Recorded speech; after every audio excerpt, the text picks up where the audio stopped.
Good morning, student. My name is P. M. Avantika, Assistant Professor from MJ College. This video lecture is going for programming in C++ for BCA second year. So let's begin. So our next topic is operator overloading. देखते हैं operator overloading क्या होता है. The process of making an operator to exhibit different behavior in different instance is known as operator overloading. क्या बोल रहा है कि अगर हम ऑपरेटर को क्या करते हैं, सेम ऑपरेटर को डिफरेंट डिफरेंट बिहेवियर के लिए, डिफरेंट डिफरेंट वर्क के लिए यूज़ करें तो वो कहलाएगा ऑपरेटर का ओवरलोडिंग कहलाएगा.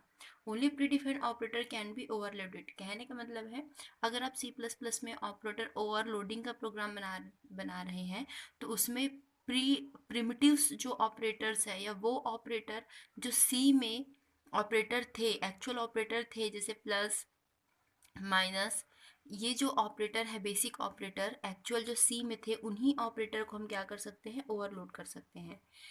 तो when one operator act multiple job is called operator overloading. तो जब एक ऑपरेटर दूसरे दूसरे काम को परफॉर्म करता है, मतलब अलग अलग बिहेवियर को प्रेजेंट करे, तो हम कहेंगे कि उस ऑपरेटर को हमने ओवरलोड कर दिया है. नेक्स्ट होता है कंपाइल टाइम पॉलीमॉर्फिज्म को इम्प्लीमेंट करने के लिए ये ऑपरेटर ओवरलोडिंग का यूज़ किया जाता है. एक्चुअली ऑपरेटर ओवरलोडिंग का कॉन्सेप्ट आया क्यों. देखिए, जब हम लोग C++ में प्रोग्राम लिखते हैं तो हम दो अलग अलग क्लास के वेरिएबल्स को ऐड कर सकते हैं. बट जब हम उन क्लास के ऑब्जेक्ट्स बनाते हैं तो हम किसी भी क्लास का मोर देन वन ऑब्जेक्ट बना सकते हैं.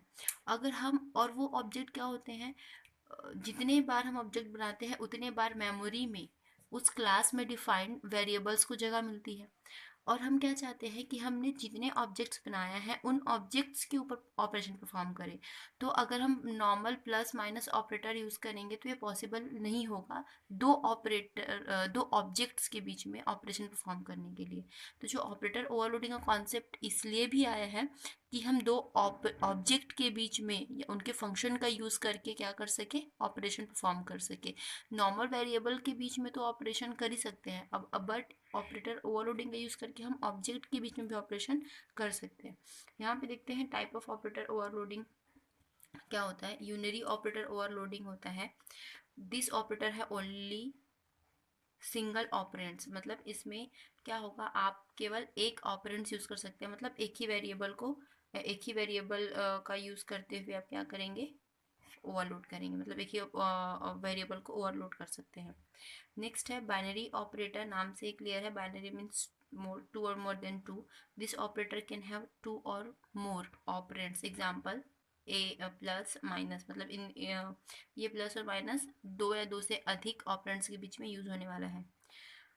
ऑपरेंड की जो एग्जांपल्स यहाँ पे देखेंगे, जो हम ऑपरेटर ओवरलोड करने के लिए यूज़ करेंगे वो है asterisk, slash, percent, caret, equal to plus equal to and, double and. ये इस ऑपरेटर इतने ऑपरेटर क्योंकि प्रिमिटिव्स ऑपरेटर हैं, हम इनको ओवरलोड कर सकते हैं क्योंकि पहले से डिफाइंड है. जैसे कि हम कौन कौन से ऑपरेटर को ओवरलोड नहीं कर सकते, हैश. क्योंकि जब हमने सी या C++ में ऑपरेटर्स पढ़े थे तो वहाँ पे हैश कोई ऑपरेटर नहीं था, तो हम इस ऑपरेटर को ओवरलोड नहीं कर सकते. साथ ही साथ हम कंडीशनल ऑपरेटर जो होते हैं, कंडीशनल ऑपरेटर को ओवरलोड नहीं कर सकते. और जो स्कोप रिजोल्यूशन ऑपरेटर होता है, इसको ओवरलोड नहीं कर सकते. साइज ऑफ ऑपरेटर जो होता है, साइज ऑफ, उसे भी हम ओवरलोड नहीं कर सकते. ठीक है. तो एक यूनरी ऑपरेटर का एग्जांपल देख लेते हैं, फिर बाइनरी ऑपरेटर का यूज़ करते हुए हम ऑपरेटर को ओवरलोड करेंगे.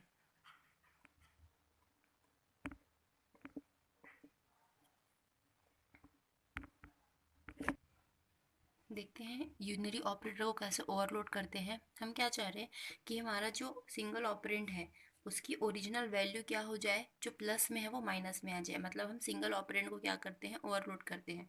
तो ये कैसे कर सकते हैं. मैंने एक स्पेस नाम का क्लास बनाया जिसमें तीन वेरिएबल डिक्लेयर किए, एक्स वाई जेड. एक कंस्ट्रक्टर बनाया है, डू नथिंग कंस्ट्रक्टर, क्योंकि मैं पैरामीटराइज कंस्ट्रक्टर आगे बनाने वाली हूँ.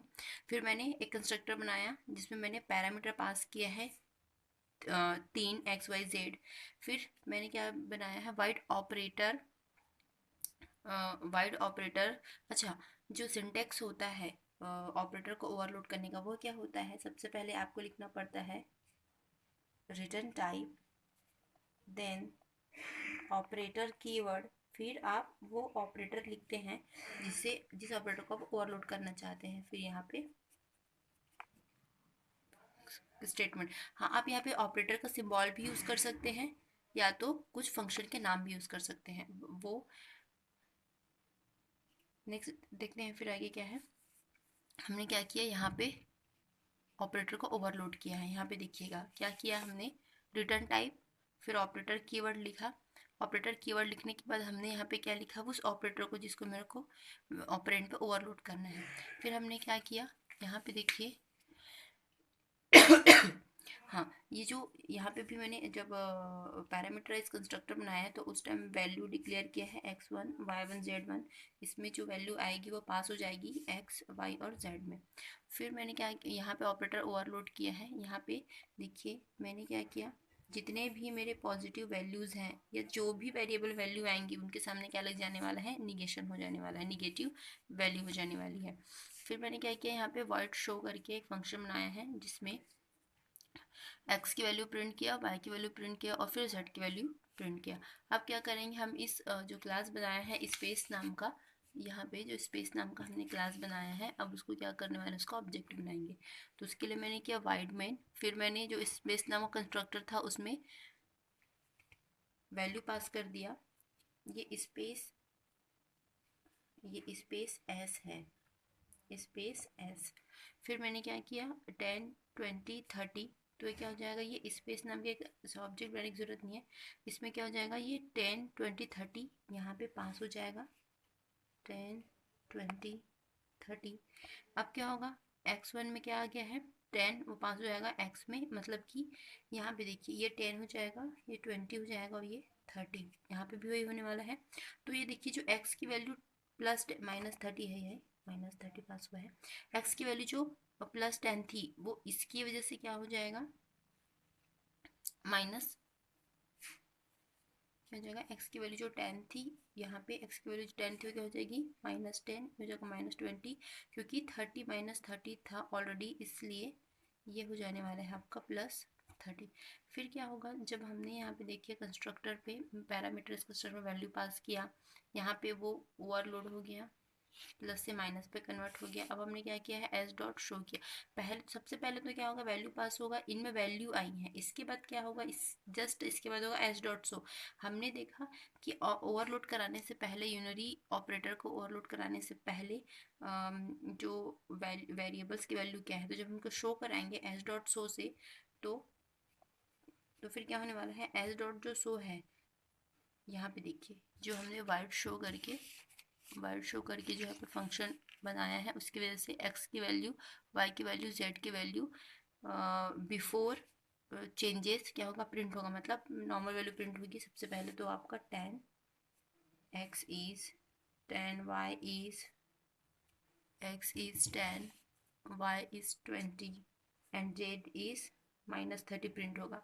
इसके बाद जैसे ही क्या होगा, इस लाइन पे आएंगे तो क्या हो जा रहा है, हमने यहाँ पे देखिए ऑपरेटर, ये जो ऑपरेटर यहाँ पे सिंबल, ये हमने जो लिखा हुआ यहाँ पे ओवरलोड किया है, इसको कॉल करेगा ये।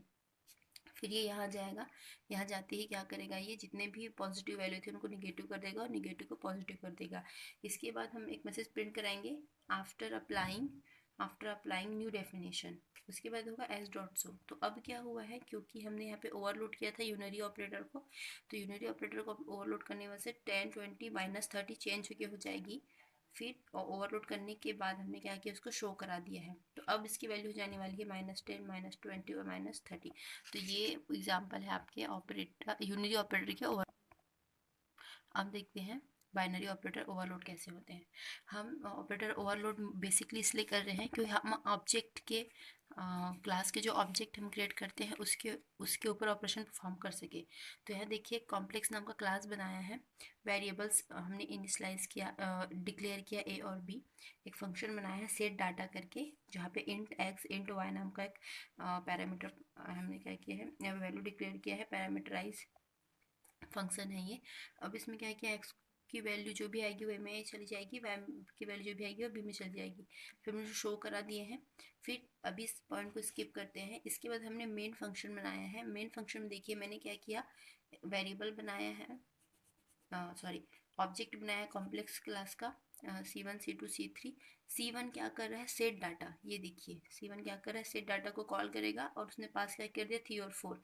तो क्योंकि C1 क्या है, एक ऑब्जेक्ट है, तो इसकी वजह से क्या होगा, तो C1 किन कौन से क्लास का ऑब्जेक्ट है, कौन से टाइप का, कॉम्प्लेक्स टाइप का। तो कॉम्प्लेक्स में जो जो वेरिएबल है ए और बी उनको मेमोरी मिलने वाला है, वैसे ही C2 पे ए और बी है उनको मेमोरी मिलने वाला है, और C3 पे जो भी और C3 को ऑब्जेक्ट बनेगा उसमें भी ए और बी को मेमोरी मिलने वाला है। हमने C1 जो सेट डाटा है उसने क्या किया, कॉल किया फंक्शन को और उसने 2 और 3 असाइन कर दिया। तो जो C1 के थ्रू एक्स और वाई में जो वैल्यू आई है वो कौन आई है, 3 और 4, जो कि असाइन हो जाएगी ए और बी में, ये हो गया 3 और 4। C2 की वजह से क्या आया, 5 और 6। अब देखिए हम क्या कर पा रहे हैं, C1 ऑब्जेक्ट और C2 ऑब्जेक्ट को, इन दोनों को क्या कर पा रहे हैं, ऑब्जेक्ट पे एडिशन ऑपरेशन परफॉर्म कर पा रहे हैं इन ऑब्जेक्ट के वेरिएबल्स पे। तो उसके लिए हमने क्या किया, यह दिखेगा, हमको क्या करना है, ऐड करना है। तो जैसे कि हमने यहाँ पे पढ़ा था, रिटर्न टाइप लिखना होता है, फिर ऑपरेटर कीवर्ड्स लिखना होता है।